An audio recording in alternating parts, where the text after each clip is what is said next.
શિયાળાની ઠંડી રાત્રે સ્ટેશનનો ધમધમાટ ધીમે ઓછો થઈ રહ્યો હતો.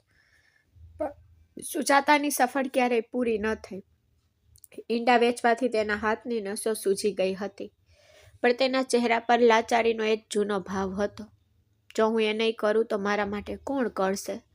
સુજાતાજી આવી ઠંડીમાં રસ્તા પર ગરમ ઈંડા વેચતી. તેનો પતિ ઘણા સમયથી મૃત્યુ પામ્યો હતો, પણ તેને એક દીકરી અને એક દીકરો હતો. તેણે બંનેના લગ્ન કર્યા. સોનાક્ષીના લગ્ન એક સારા પરિવારમાં થયા અને તેણે અરવિંદના લગ્ન નમ્રતા નામની સારી છોકરી સાથે કરાવ્યા. થોડા દિવસો સુધી બધું બરાબર રહ્યું. સોનાક્ષી ઘરે ખુશ હતી અને નમ્રતા શરૂઆતમાં સૌમ્ય હતી. પરંતુ જે દિવસે સોનાક્ષી તેના પતિ સાથે દુબઈ ગઈ તે દિવસે તેના અત્યાચાર શરૂ થઈ ગયા. જ્યારે તેનો દીકરો અરવિંદ કામ પર હોય ત્યારે નમ્રતા તેની પાછળ પોતાનો સાચો રંગ બતાવવા લાગી. જ્યારે અરવિંદ ઘરે હોય ત્યારે તે પ્રેમનો ઢોંગ કરતી, પણ તેની પાછળ તેને ખાવાનું પણ આપતી નહીં, જેના કારણે તે ભૂખી રહેતી.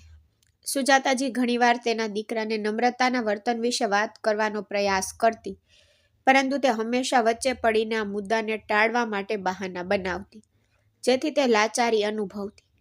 તેણે પોતાનું ગુજરાન ચલાવવા માટે કંઈક કરવાનું નક્કી કર્યું. પછી તેણે ઈંડા વેચવાનું શરૂ કર્યું. તે સવારે વહેલા જતી અને રાત્રે ઘરે પાછી આવતી. અંતે પાછી આવતાની સાથે જ નમ્રતા તેને હેરાન કરતી અને ઠપકો આપતી. પરંતુ જ્યારે અરવિંદ વાંધો ઉઠાવતો કે માં તમારા કરવાની શું જરૂર છે, તો તે ફક્ત લાચારીથી તેની તરફ જોતી. તેની પુત્રવધૂની ચાલાકી વિશે વિચારીને તે તેના દીકરાને કહેતી કે હું આખો દિવસ ઘરે જ રહું છું, બીજું કંઈ કરવાનું નથી, તેથી આ કામ કરવાની મારી પસંદગી અને ઈચ્છા છે. આ સાંભળીને અરવિંદ કંઈ કહેતો નહીં. પણ એક દિવસ જ્યારે તે ઈંડા વેચવા બહાર જતી હતી ત્યારે તેને રસ્તાની બાજુમાં એક નિર્ધાર છોકરી મળી અને તે તેને ઘરે લઈ ગઈ. આ જોઈને તેની પુત્રવધૂ નમ્રતા ગુસ્સે થઈ ગઈ અને તરત જ જવાબ આપ્યો કે અમારા પર પહેલેથી જ તમારો ભાર છે અને હવે તમે આ ગંદકીનો પોટલો અમારી સાથે લાવ્યા છો. સુજાતાજીએ જવાબ આપ્યો, તારી બકવાસ બંધ કર. તમે લોકો મને શું ખવડાવી રહ્યા છો? તો વાર્તાઓ બનાવી રહી છે. હું મારું પોતાનું ગુજરાન ચલાવું છું. આ સાંભળીને તેની વહુ ગુસ્સે થઈ ગઈ. તેણે લાકડી ઉપાડી અને સુજાતાજીના માથા પર મારી, જેનાથી તે બેભાન થઈ ગઈ. જ્યારે તેનો પતિ અરવિંદ ઘરે પાછો ફર્યો ત્યારે તેની વહુએ તે છોકરીને ખાટલા સાથે બાંધી દીધી અને કહ્યું, અરવિંદ, આ છોકરીએ માને મારી નાખી. તે છોકરી પાસે પહોંચતાની સાથે જ સુજાતાજી ભાનમાં આવી અને તે કડકડતી ઠંડીની રાત હતી. મોટાભાગના લોકો બિનજરૂરી રીતે ઘર છોડવાનું ટાળતા હતા, પણ આ ઠંડીમાં પણ સુજાતાજી સ્ટેશન પર ઊભી રાતના 8 વાગ્યા હતા. સ્ટેશન પર ધુમ્મસનો સફેદ ચાદર છવાઈ ગયો હતો.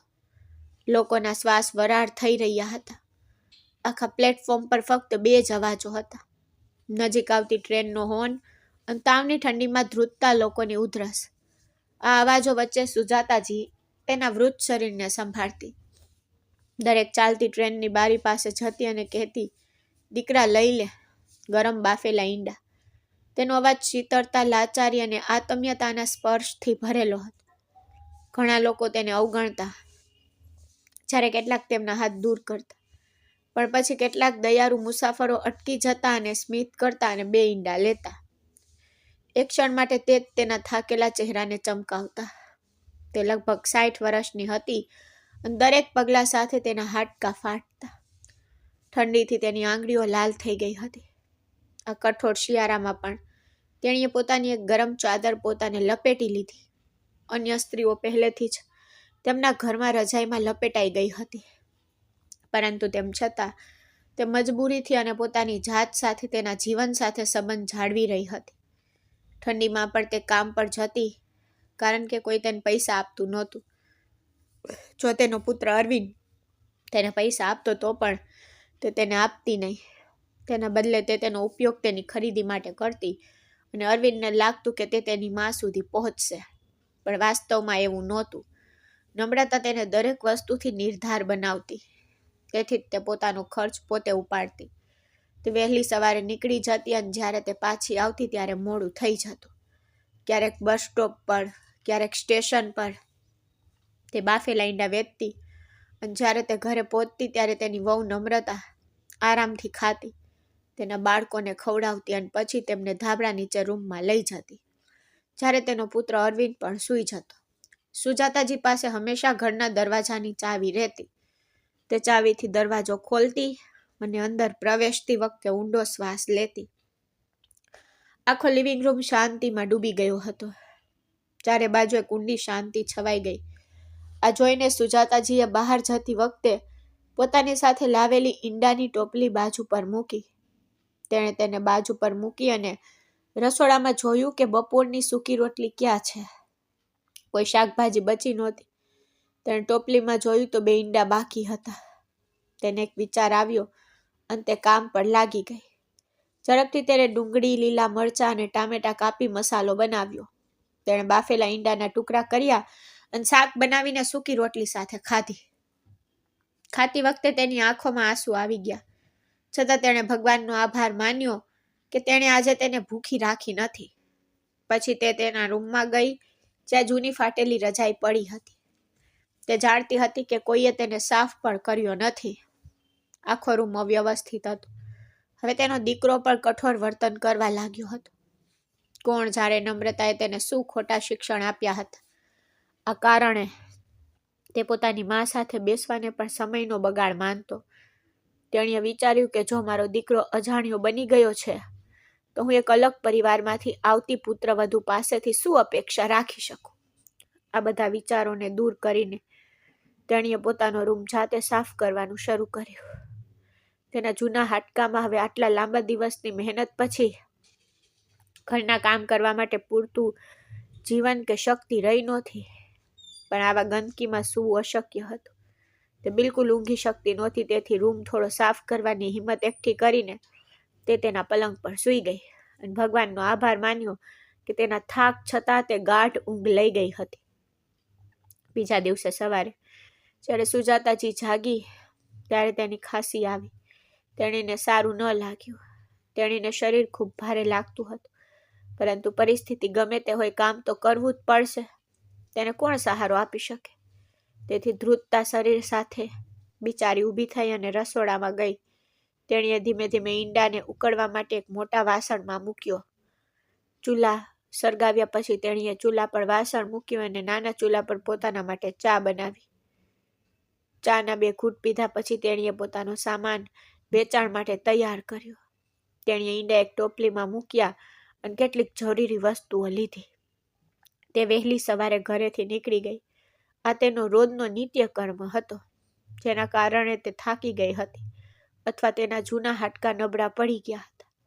પરંતુ પછી જીવનના પૈડા ચાલુ રાખવા માટે આ કામ જરૂરી હતું. તે વિવિધ સ્ટેશનો અને બસ સ્ટોપ પર તેના ઈંડા વેચી રહી હતી. પરંતુ પછી તે થોડો આરામ કરવા માટે બેન્ચ પર બેઠી. આ રાત વધુ મુશ્કેલ હતી કારણ કે આખો દિવસ વેચ્યા પછી તેની ટોપલીમાં હજુ પણ થોડા બાફેલા ઈંડા બાકી હતા. થોડી વાર આરામ કર્યા પછી તેણીએ વિચાર્યું કે ચાલો થોડું વધુ ફરવા જઈએ. કદાચ તે થોડા વધુ વેચાશે. પરંતુ પછી તેની નજર એક છોકરી પર પડી. તે ખૂબ જ વ્યથિત દેખાતી હતી. તેની હાલત ખૂબ જ ખરાબ હતી. તે ખૂબ જ નબળી પણ દેખાતી હતી. તેને જોઈને સુજાતાજી તેના કોમળ હૃદયથી મજબૂર થઈને તરત જ તેની પાસે ગઈ. તે છોકરીનો ચહેરો ખૂબ જ મીઠો હતો. તે તેની નજીક ગઈ, તેના માથા પર હાથ ફેરવ્યો અને કહ્યું, શું વાત છે દીકરી? શું તું કોઈ મુશ્કેલીમાં છે? શું તું સ્ટેશન પર આ હાલતમાં બેઠી છે? તે પણ એકલી. ખૂબ જ લાચાર લાગે છે. તારું નામ શું છે? તેના શબ્દો સાંભળીને છોકરીની આંખો તરત જ આંસુઓથી ભરાઈ ગઈ. કદાચ તે માયાથી પ્રભાવિત થઈ ગઈ અને રડવા લાગી. તેની અપેક્ષા નહોતી રાખી કે જેને તેના પરિવાર દ્વારા નકારવામાં આવી હતી અને તે અજાણ સ્ત્રી તેના સુખાકારી વિશે પૂછશે. પછી તેના આંસુ લૂંટતા તેણીએ કહ્યું, માં, મારું નામ પ્રેરણા છે. હું લાચાર છું. મારું કોઈ નથી. મારા માતા પિતા મને આ દુનિયાના નિર્દય મોજામાં છોડીને શાશ્વત ઊંઘમાં ગયા. હવે મારી પાસે કોઈ ઘર નથી જ્યાં હું જઈ શકું. ચારે બાજુ ફક્ત દુશ્મનાવટ છે. મને ખબર નથી ક્યાં જવું. આ દુનિયામાં મારું કોઈ નથી. આ સાથે તે પોતાની તૂટેલી સ્થિતિને કાબૂમાં રાખી શકી નહીં અને રડી પડી. સુજાતાજીની છોકરી માટે ખૂબ જ દુઃખ થયું. તે વિચારવા લાગી કે આ છોકરી પોતાનું કોઈ ન હોવા છતાં લાચાર છે, અને હું તો એક દીકરો અને એક વહુ હોવા છતાં ઘરે ઘરે ભટકતી રહી છું. તેણીને છોકરીનું દુઃખ જાણે પોતાનું હોય તેવું લાગ્યું. તેના શબ્દોએ તેના પોતાના સમયની યાદો પાછી લાવી દીધી, અને એક ક્ષણમાં તેનું હૃદય તૂટી પડવા લાગ્યું. તે તરત જ તેને ભેટી પડી અને બંને ખુલ્લેઆમ રડી પડ્યા, જાણે તેઓ એકબીજાના દુઃખને શોષી રહ્યા હોય. પછી સુજાતાજીએ તેની ટોપલીમાંથી ગરમ ઈંડું કાઢીને તેને આપ્યું. ચિંતા ના કર દીકરી, આ દુનિયામાં કોઈ કોઈનું નથી. લોકો પોતાના પ્રિયજનોને પણ એકલા છોડી દે છે. જે વ્યક્તિ સાચી હોય છે તે પોતાને ભેગા કરી શકે છે અને નવી શરૂઆત કરી શકે છે અને સારો દિવસ બનાવી શકે છે. પરંતુ જો તેઓ સંજોગો સામે હાર માની લે તો કંઈ પ્રાપ્ત કરી શકાતું નથી. તેથી ક્યારેય પોતાને તૂટવા ન દો. આ દુનિયા તો ક્રૂર છે. આવ મારી દીકરી બન, હું તારો સહારો બનીશ અને તું મારો સહારો બન. તે છોકરીએ તરત જ માથું ઊંચું કરીને પૂછ્યું, શું તમે સાચું કહી રહ્યા છો?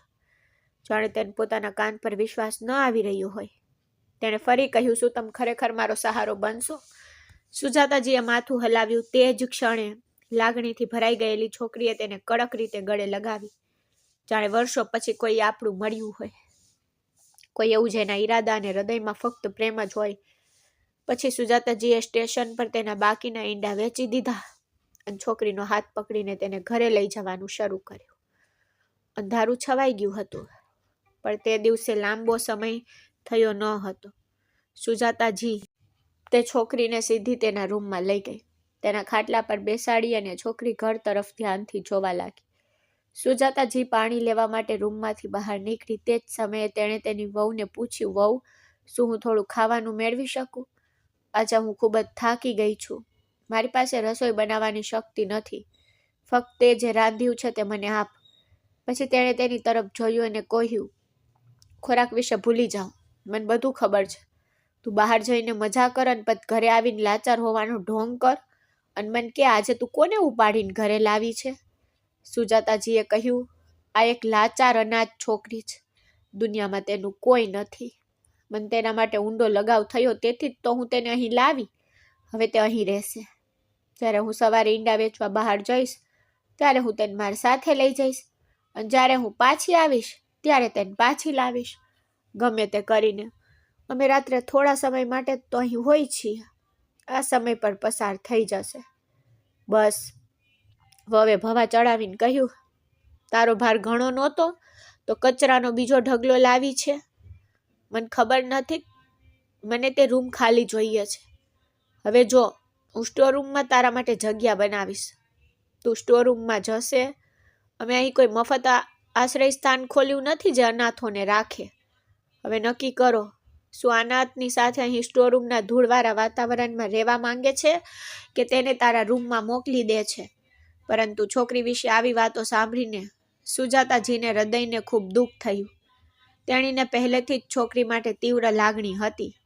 તેણી તેના વિશે કંઈ પણ ખરાબ સાંભળવા સહન કરી શકી નહીં અને કહ્યું કે આ ઘર ફક્ત તારું નથી, તે મારું પણ છે અને આ છોકરી અહીં જ રહેશે. ગમે તે થાય, તું તેને મારા રૂમમાંથી કાઢી ન શકે. સુજાતાજીના શબ્દો સાંભળીને તે રડવા લાગી અને સુજાતાજીએ જવાબ આપ્યો કે તમે લોકો મને ખવડાવવા માટે કમાતા નથી, તો તમે મને શા માટે દોષ આપો છો? આજે પણ મારા જૂના હાડકાથી હું મારું પોતાનું ગુજરાત ચલાવું છું. આ સાંભળીને તેની વહુ નમ્રતા ખૂબ ગુસ્સે થઈ ગઈ. તેણે પોતાની સામે પડેલી એક લાકડી ઉપાડી અને સુજાતાજીના માથા પર મારવા લાગી. તેના માથામાંથી લોહી વહેવા લાગ્યું. તેને ચક્કર આવવા લાગ્યા અને તે બેભાન થઈ ગઈ. પરંતુ કમનસીબે તેના પતિ અરવિંદના આવવાનો સમય થઈ ગયો હતો. વહુ જાણતી હતી કે જો તેનો પતિ તેની માની સ્થિતિ જોશે તો સમજી જશે કે કેટલા સમયથી ખોટું છુપાવી રહી છે અને તે ચોક્કસ ગુસ્સે થશે. તે પહેલેથી જ તેની માની સંભાળ ન લેવા બદલ ગુસ્સે હતો. પછી તે બહાના બનાવતી કહેતી, તમારી માને મારું કંઈ કામ ગમતું નથી અને તેને તેના પુત્રની કમાણી ખાવાની જરૂર નથી. તે જાણે છે, તેની પત્ની જાણે છે, હું કામ કરીને મારા પોતાના ખર્ચાઓનું ધ્યાન રાખીશ. તે જૂઠું બોલતી હતી આવા બહાના બનાવતી હતી. પછીથી દીકરો તેની મા પર ગુસ્સે રહેતો, છતાં પણ ક્યારેક ક્યારેક તેની તબિયત વિશે પૂછતો. ગમે તે થાય, માનો પ્રેમ બાળકના હૃદયમાંથી ક્યારેય ભૂસી શકાતો નથી. ગેરસમજની ધૂળ તેના પર જામી શકે છે, પરંતુ કંઈ પણ તેને ભૂસી શકતું નથી. અને જો તેણે આજે સુજાતાજીને આ સ્થિતિમાં જોઈ હોત તો તે સમજી શક્યો હોત. તેથી પુત્રવધુએ ઝડપથી એક યોજના બનાવી. સુજાતાજી સાથે આવેલી છોકરી પ્રેરણા તેને આ સ્થિતિમાં જોઈને ગભરાઈ ગઈ. નજીકમાં બેઠેલી તેને ધ્રુજતા અવાજમાં માં બૂમ પાડી. તે જ સમયે સુજાતાજીની વહુ નમ્રતાએ તેની પાછળ જઈને તેના હાથ પર દોરડું બાંધીને તેને ખાટલા સાથે બાંધી દીધી. છોકરીએ પોતાને છોડાવવાનો પ્રયાસ કર્યો, પરંતુ તે ખૂબ નબળી હતી. દિવસોની ભૂખથી તે થાકી ગઈ હતી. તેણીમાં પોતાને મુક્ત કરવાની હિંમતનો અભાવ હતો. વવે તેને દોરડાથી ખાટલા સાથે બાંધી દીધી હતી અને રૂમની સંભાળ રાખી હતી. ત્યાં જ તેનો પતિ અરવિંદ અચાનક આવી પહોંચ્યો. તેની માને આવી હાલતમાં જોઈને તે ખૂબ જ દુઃખી થઈ ગયો અને તેની તરફ દોડીને પૂછ્યું, શું થયું માં? કેવી રીતે થયું? પછી ગુસ્સાથી તેણે તેની પત્ની તરફ જોયું અને પૂછ્યું, માને શું થયું નમ્રતા? વહુ તરત જ રડવા લાગી. તેણે આંસુઓની નકલું ચિત્ર રજૂ કરતા કહ્યું, માં આજે સ્ટેશનથી વહેલા ઘરે આવી હતી અને હું તેને ખવડાવવા જ લાગી હતી.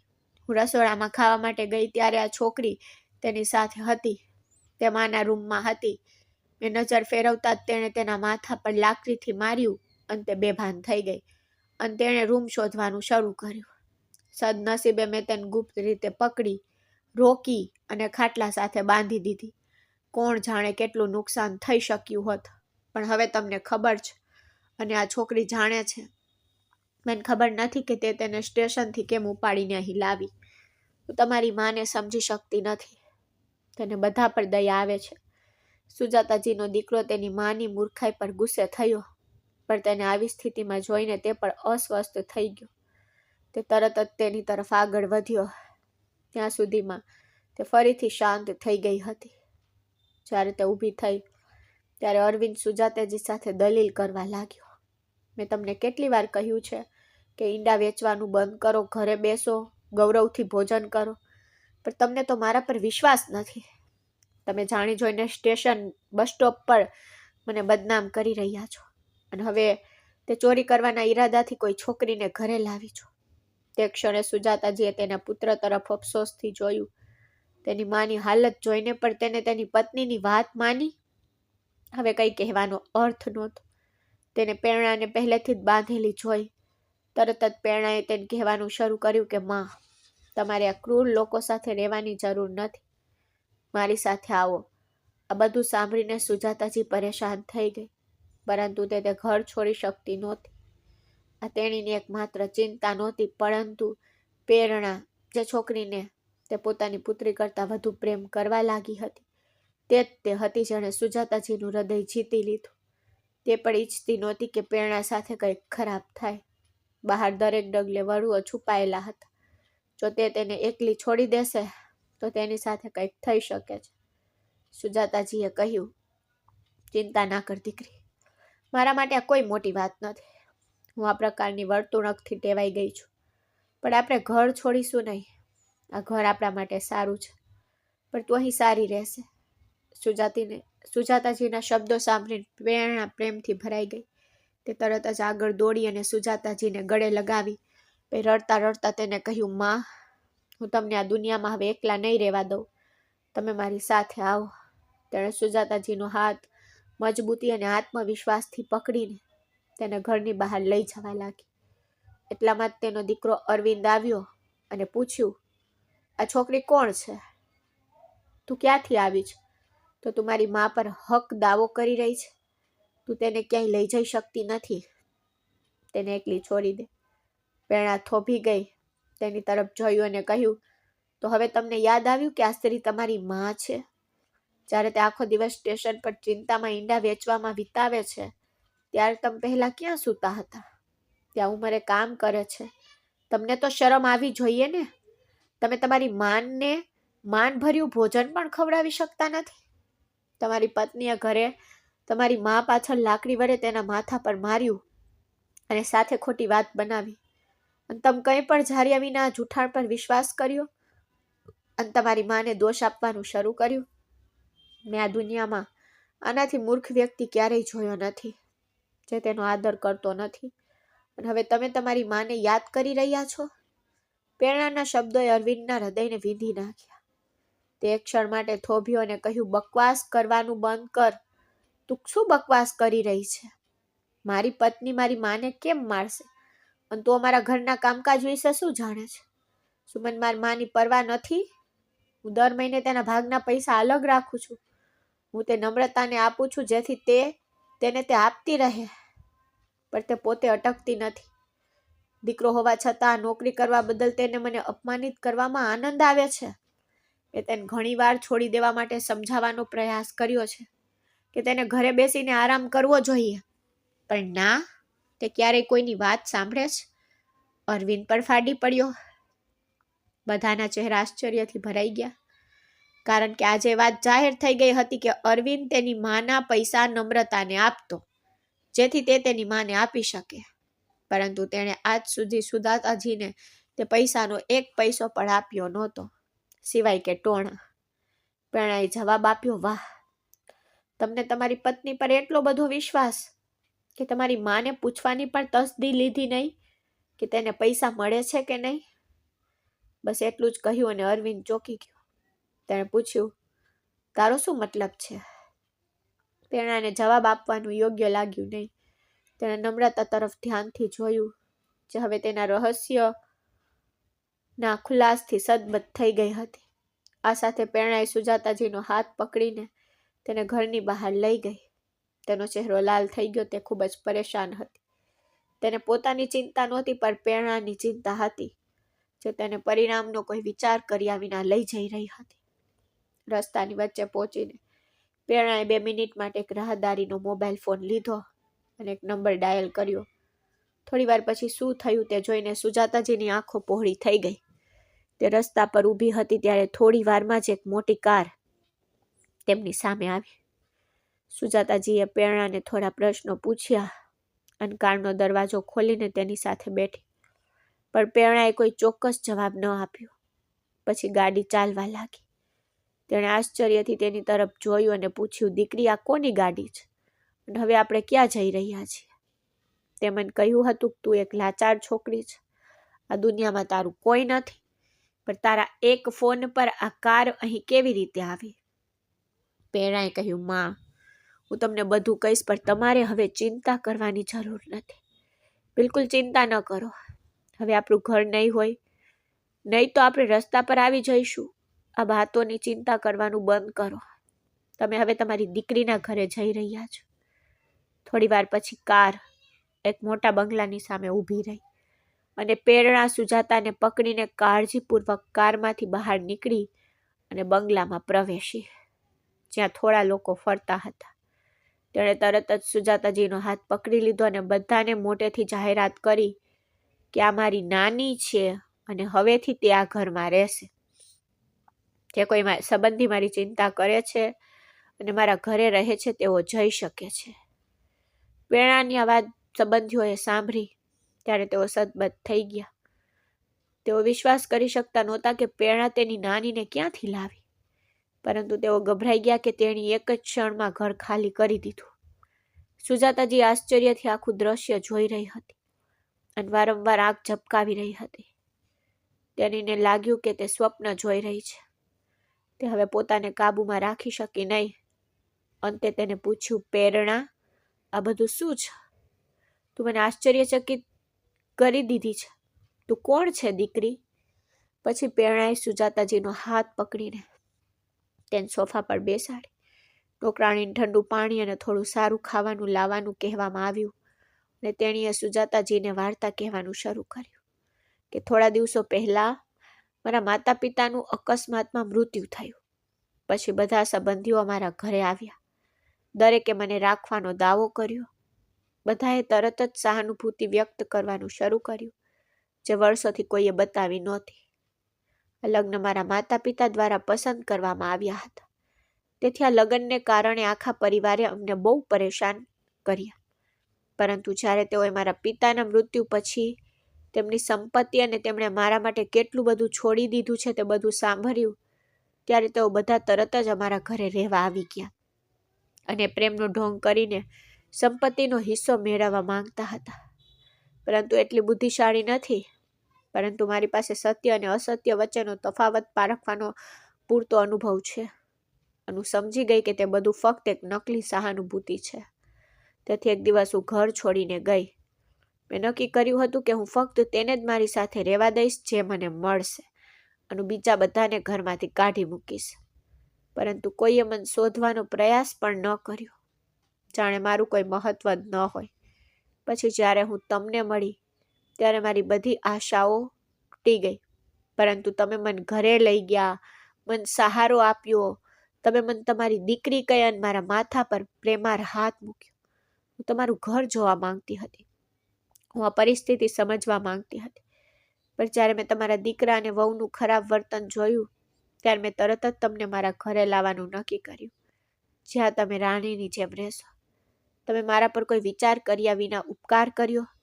તમે કારણ વગર મને સહારો આપ્યો. તમે મને મદદ પણ કરી. ભલે હું તમારા માટે અજાણ હતી. હું તમને ફક્ત મારી પોતાની માં જેવી માની અને તમારો સહારો બનવા માંગ્યું. આટલું કહીને તેણીએ સુજાતાજીના હાથને ચુંબન કર્યું અને સુજાતાજીની આંખોમાં આંસુ આવી ગયા. તરત જ તેણીએ તેને ગળે લગાવી અને તેને થપથપાવીને કહ્યું, હું ભગવાનનો લાખ વાર આભાર માનું છું કે મને તારા જેવી દીકરી આપી. મને આ સંપત્તિ કે ખ્યાતિની જરૂર નથી પ્રેરણા. હું મારા પોતાના દમ પર કમાવા અને જીવવા માનું છું. અને તે મને ઈંડા વેચતા જોઈ તેનો સબૂત તારી પાસે છે. પણ હા, ગમે તેટલી કૃતજ્ઞતા ક્યારેય પૂરતી નહીં હોય. સુજાતાજી ખુશીથી પ્રેરણા સાથે તેના ઘરમાં રહેવા લાગી. તેને સારા કપડાં અને ખોરાક આપવામાં આવતો અને તેની પ્રેરણાની ખૂબ કાળજી રાખતી. બંને સાથે શાંતિપૂર્ણ જીવન જીવતા. પ્રેરણાને એક માં મરી ગઈ, જ્યારે સુજાતાજીને પુત્રી મળી ગઈ. જ્યારે સુજાતાજી બેસીને વિચારતી, ત્યારે તે તરત જ તેના પુત્ર અરવિંદ વિશે વિચારતી. પણ પછી તે આ વિચારને દૂર કરી દેતી. એક દિવસ તે ખરીદી કરીને પાછી ફરી રહી હતી, ત્યારે તેનો પુત્ર અચાનક તેની સામે આવ્યો અને તેને જોઈને તેના હાથ જોડી દીધા. શરૂઆતમાં તે સુજાતાજીની સારી તબિયતને જોઈ તેને ઓળખી શક્યો નહીં, પણ પછી તે રડવા લાગ્યો. મારી પત્નીએ મને આખું સત્ય કહી દીધું છે માં. અમારો પુત્ર મળી ગયો છે. તમારી સાથે ખોટું કર્યું તેની આ અમારી સજા છે. કદાચ આ મારું ભાગ્ય હતું. પોતાના પુત્રની હાલત જોઈને સુજાતાજી પર દિલથી ભાંગી પડી અને તેને ઉપાડીને ગળે લગાવ્યો. દીકરાએ ફરીથી આગ્રહ કર્યો, માં મારી સાથે ઘરે આવો. પરંતુ સુજાતાજીએ ના પાડી અને પ્રેરણાનું ઘરનું સરનામું લખી તેને આપ્યું અને તેને કહ્યું કે જ્યારે પણ તેને તેની યાદ આવે ત્યારે તેને મળવા આવે. મને ક્યારેય સંપત્તિ કે પૈસાની જરૂર નહોતી. હું ફક્ત એટલું જ ઈચ્છતી હતી કે મારો પુત્ર મારી સંભાળ રાખે અને મારી વહુ મને પ્રેમ કરે. પરંતુ મને બંનેમાંથી કોઈએ એકનું પણ ધન્ય નહોતું. હવે હું મારી દીકરીથી ખૂબ ખુશ છું. ભગવાન મને તારા જેવો દીકરો આપ્યો તો પ્રેરણા જેવી દીકરી પણ આપી છે. અને હવે હું મારા જીવનમાં કોઈ પરિવર્તન નથી ઈચ્છતી. હું આ સાથે જીવવા માંગુ છું અને મને તારા પ્રત્યે કોઈ દ્વેષ નથી કે હું મારા પૌત્રનું મૃત્યુ ઈચ્છતી નહોતી. અને જે લોકો ગયા છે તેમને કોઈ પાછું લાવી શકતું નથી. પરંતુ મેં તારા માટે મારા હૃદયમાંથી દરેક ખરાબ વસ્તુ દૂર કરી દીધી છે. કારણ કે ભગવાને મારી પાસેથી શ્રેષ્ઠ લીધું અને મને શ્રેષ્ઠ આપ્યું. આ સાંભળીને તેના દીકરાનો ચહેરો નરમ પડ્યો. રસ્તાની બાજુમાં ઊભા રહીને તેણીએ તેના દીકરાના નરમ ચહેરા તરફ જોયું. પવન ધીમેથી ફૂંકાઈ રહ્યો હતો, પણ તેના દિલમાં તોફાન અટકવાનો ઇનકાર કરતો હતો. પહેલીવાર તેણીએ તેના દીકરાની આંખોમાં સાચો પસ્તાવો જોયો. પરંતુ વર્ષોથી તેને ત્રાસ આપતા ઘા આટલી સરળતાથી દૂર થવાના નહોતા. પછી તેણી અરવિંદના ખંભા પર હાથ મૂક્યો અને ધીમેથી કહ્યું, દીકરા, તને આ સ્થિતિમાં જોઈને મારું હૃદય તૂટી રહ્યું છે. પણ જે ગયું છે તે પાછું આવશે નહીં. ચિંતા ના કર. જીવનમાં દરેક વ્યક્તિ ભૂલ કરે છે. તારે ફક્ત તેને સુધારવામાં મોડું ન કરવું જોઈએ. અને તે ક્ષણે અરવિંદ તેની માના પગ પકડીને રડી પડ્યો. મમ્મી, હું ખરેખર ખૂબ જ ખરાબ વ્યક્તિ છું. તમે ઘણું સહન કર્યું અને હું કંઈ સમજી શક્યો નહીં. પ્રેરણા સાચી હતી. મારાથી વધુ મૂર્ખ કોઈ નથી. પછી સુજાતાજીએ નમીને તેને ઉચકીને કહ્યું, ના દીકરા, તું ખરાબ નથી. સંજોગોએ તને ગેરમાર્ગ દોર્યો, પણ હવે તું સમજ્યો છે. બસ એટલામાં જ પ્રેરણા બહાર આવી. સુજાતાજીને અરવિંદ સાથે ઊભેલો જોઈને તે ધીમે ધીમે તેની પાસે ગઈ. તેના ચહેરા પર સ્નેહ અને ચિંતા સ્પષ્ટપણે પ્રતિબિંબિત થઈ. તેના દીકરાના ખંભા પર હાથ રાખીને સુજાતાજીએ ગર્વથી કહ્યું, જો તમારી દીકરી પ્રેરણા છે. તે દિવસે હું તેને લાચાર માનીને ઘરે લાવી. તે મારા જીવનને બદલવા માટે જરૂરી સહારો બની ગઈ. પ્રેરણાએ અરવિંદ તરફ જોઈને કહ્યું, તમારી માં હવે એકલી નથી. હું તેની સાથે છું અને હંમેશા રહીશ. તમે જ્યારે પણ ઈચ્છો ત્યારે તેની મુલાકાત લઈ શકો છો, પરંતુ તેને ફરીથી તેના દુઃખામાંથી પસાર ન થવા દો. અરવિંદે માથું નમાવ્યું અને કહ્યું, ના, હું મારી માની ખુશી લેવા નથી આવ્યો. તેને સારી રીતે જોઈને મને શાંતિ મળી.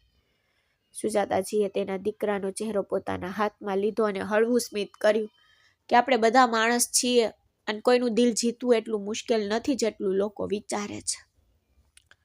મારું દિલ હજુ પણ તારાથી ભરેલું છે, પણ હવે પ્રેરણા પણ મારી દુનિયા બસામ છે. તેથી તે ત્રણેય થોડી વાર ત્યાં ઊભા રહ્યા, અકથિત, ફક્ત તેમના દિલની વાત સાંભળી રહ્યા હતા. અંતે સુજાતાજીએ તેના દીકરાની પાછળ થપથપાવી અને કહ્યું, દીકરા, ઘરે જા અને જ્યારે ઈચ્છને ત્યારે મને મળજે. હું હંમેશની જેમ અહીં છું. અરવિંદે હાથ જોડીને બંને તરફ જોયું અને પછી ધીમે ધીમે ચાલ્યો ગયો.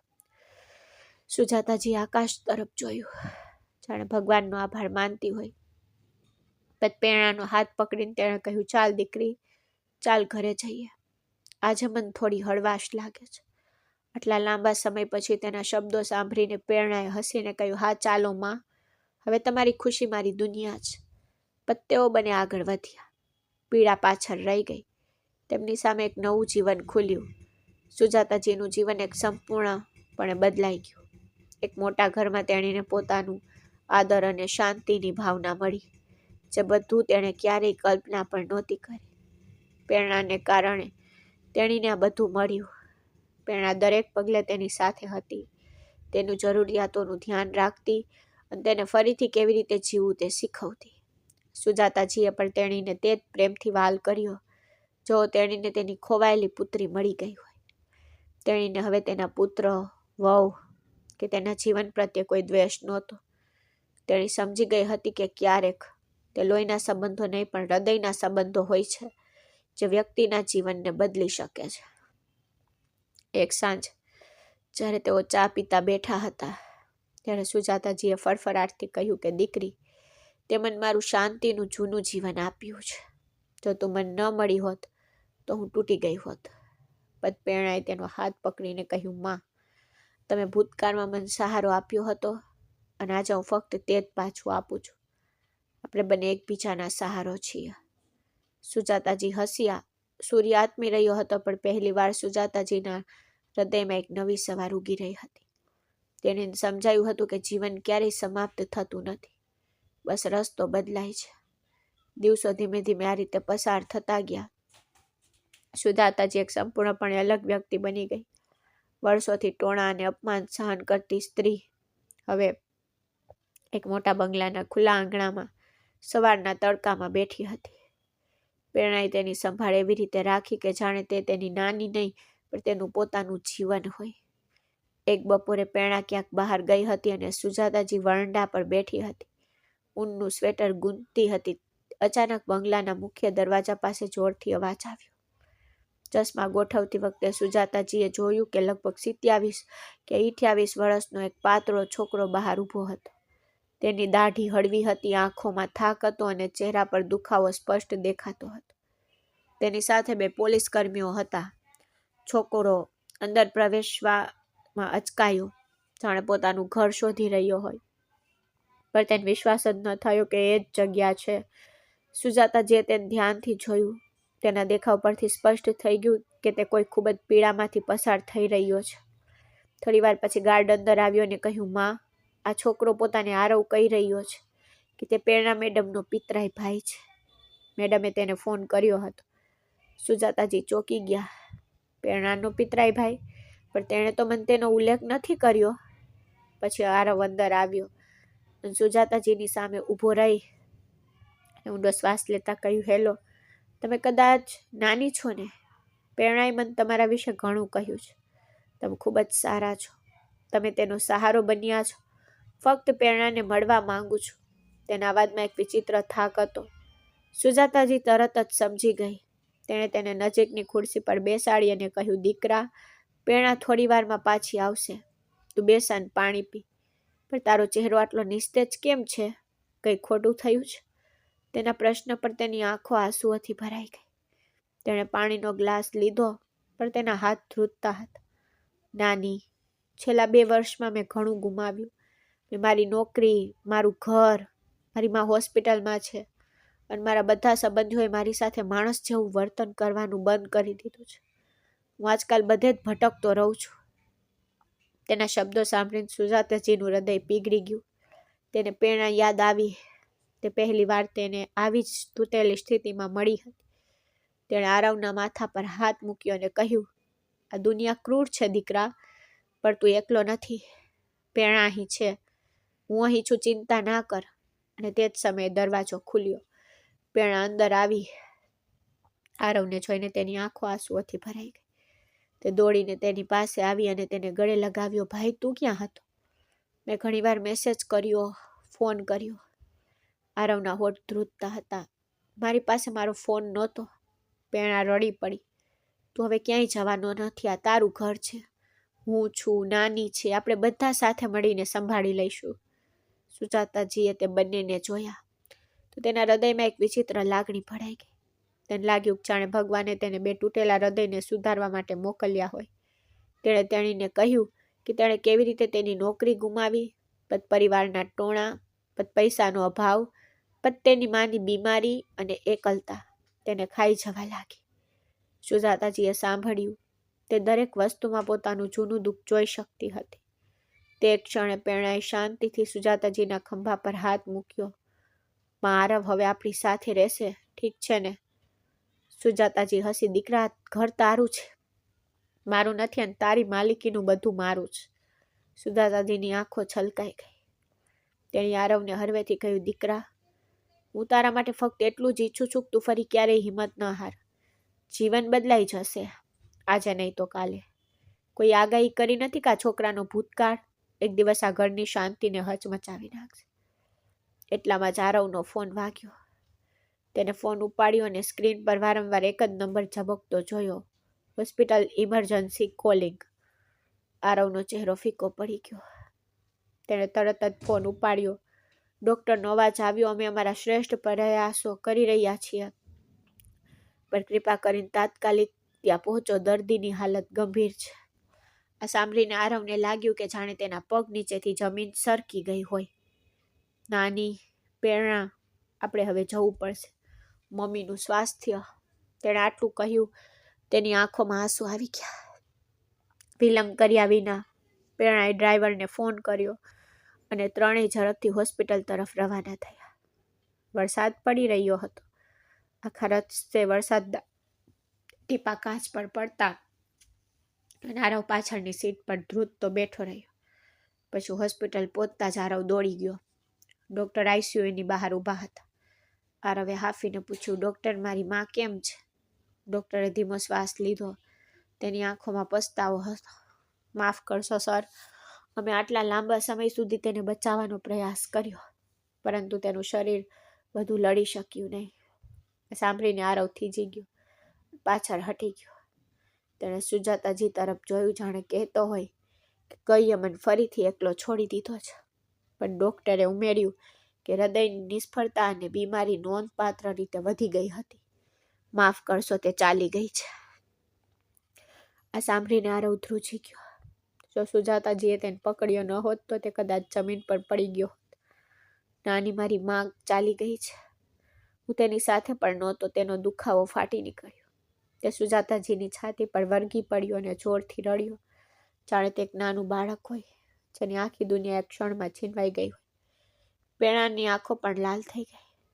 તેણે ધીમેથી કહ્યું, ભાઈ, તું એકલો નથી, હું છું ને. તારી પાસે નાની છે. પણ આરવનો દુખાવો એટલો તીવ્ર હતો કે કોઈ શબ્દો તેને રોકી શકતા નહોતા. થોડી વાર પછી નર્સ તેને આઈસીયુમાં લઈ ગઈ. આરવની માં પલંગ પર સ્થિર પડી હતી. તેનો ચહેરો થોડો નિસ્તેજ પણ એકદમ શાંત હતો. જાણે તે આખરે દુનિયાની બધી લડાઈઓ લડીને કંટાળી ગઈ હોય. પછી આરવ આગળ વધ્યો. તે ભાંગી પડ્યો. તેનો હાથ પકડીને, માં, હું અહીં છું. તમે મને આ રીતે એકલો કેવી રીતે છોડી શકો? તેના આંસુ તેની ઠંડી આંગળીઓ પર પડ્યા. સુજાતાજી દરવાજા પર ઊભી રહીને આ બધું જોઈ રહી હતી.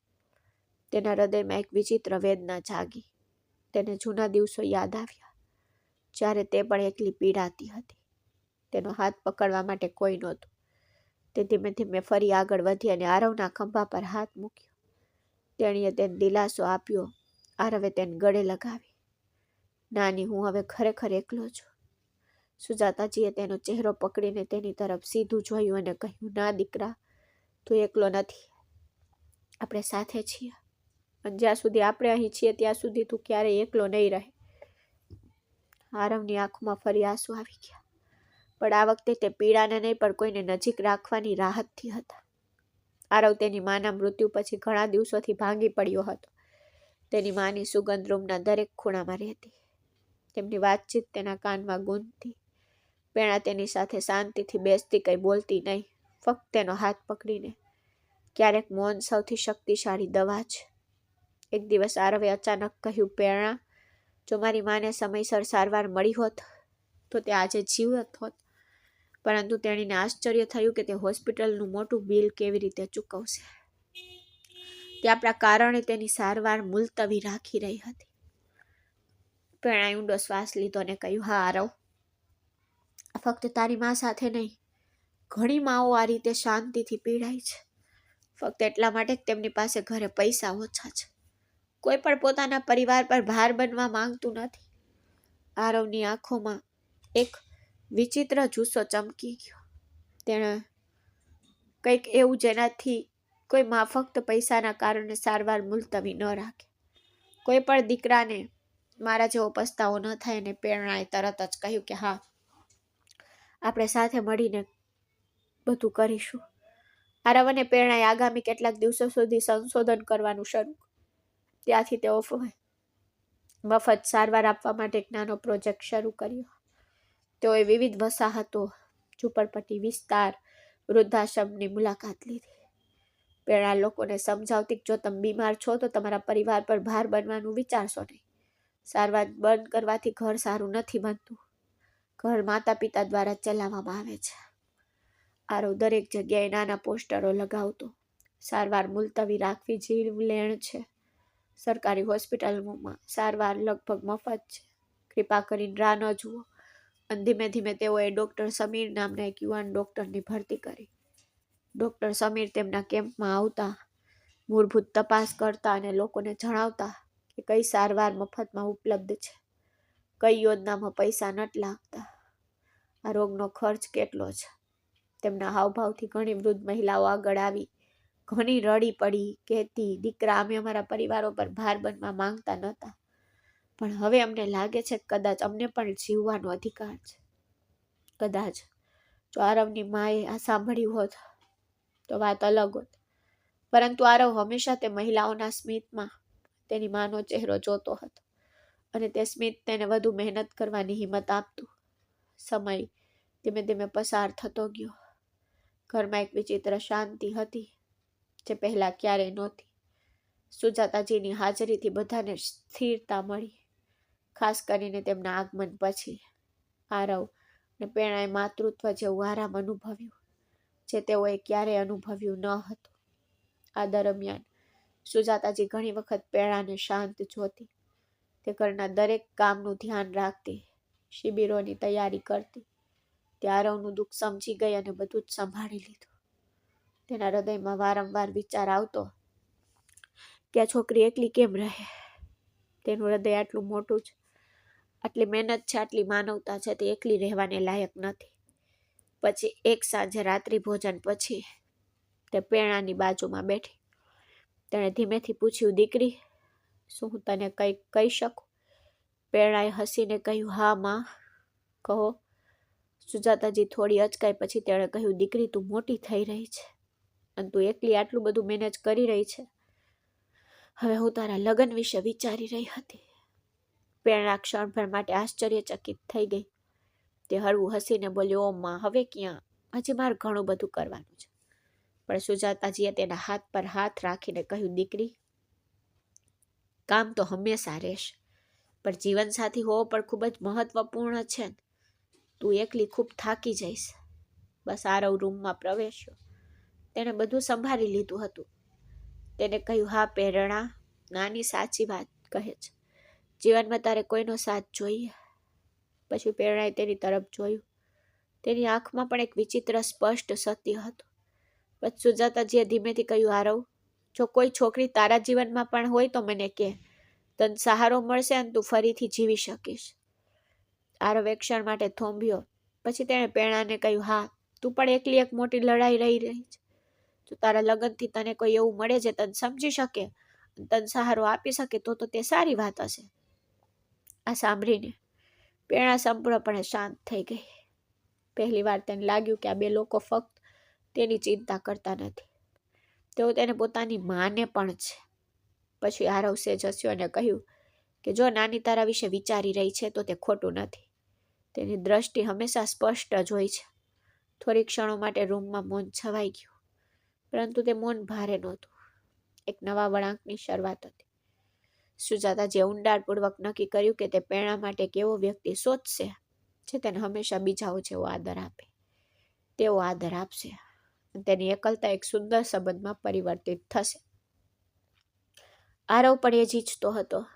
કદાચ અહીંથી જ તેમના સંબંધોમાં એક નવી વાર્તા આકાર લેવા લાગી. શાંતિથી પરંતુ ઊંડાણપૂર્વક સુજાતાજીએ પ્રેરણા માટે એક વ્યક્તિ શોધવાનો ઉલ્લેખ કર્યો, પરંતુ તેણીએ કોઈ પણ વાતમાં ઉતાવળ ન કરી. આરવ અને પ્રેરણા બંનેના જીવનમાં ઘણું દુઃખ હતું અને તે કોઈ પણ ઉતાવળ કે ખોટું ટાળવા માંગતી હતી. પરંતુ એક વાત સ્પષ્ટ હતી કે પ્રેરણા હવે એકલી નહીં રહે. તેના જીવનમાં ખુશી આવશે. તેણીએ પ્રેરણા માટે અંકિત મહેરાને પસંદ કર્યો. તે એક સરળ શિક્ષિત માણસ હતો. સારી રીતભાત ધરાવતો અને આદરણીય પરિવારમાંથી હતો. તેની માં નહોતી અને કદાચ એટલા માટે જ સુજાતાજીનું હૃદય પહેલા તેમના તરફ ખેંચાયું. આ છોકરી મારી દીકરીને સમજી શકે છે, તેણીએ પોતાની જાતને કહ્યું અને પછી આરવને બતાવ્યું. આરવે ફોટો જોઈને કહ્યું, નાની, આ છોકરો સારો દેખાય છે. તે પ્રેરણાને ખુશ રાખી શકશે. આ કહેતી વખતે તેનો અવાજ ભારે હતો, જાણે તેનું હૃદય કંઈક વિચિત્ર વાત પર ખેંચાઈ રહ્યું હોય. પણ તેને પોતાની જાતને કાબૂમાં રાખી. પછી બીજા અઠવાડિયે તેઓએ તેમને આમંત્રણ આપ્યું. અંકિતનો પરિવાર મળવા આવ્યો. તેઓ સરળ અને સારા હતા.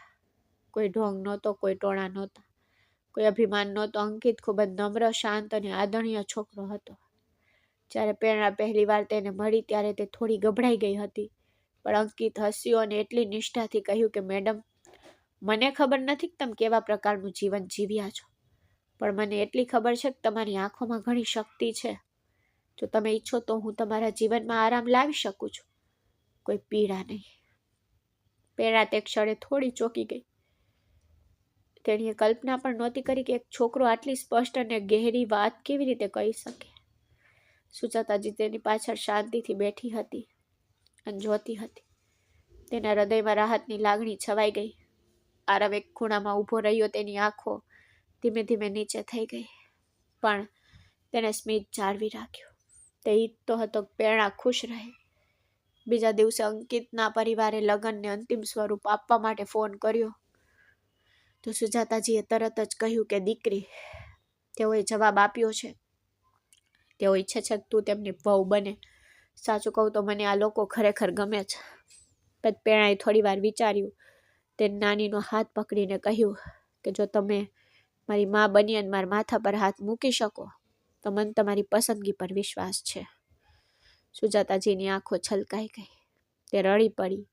કહ્યું, આજે મને લાગે છે કે ભગવાને મને મારી પુત્રી આપી છે, ભલે મોડું થયું.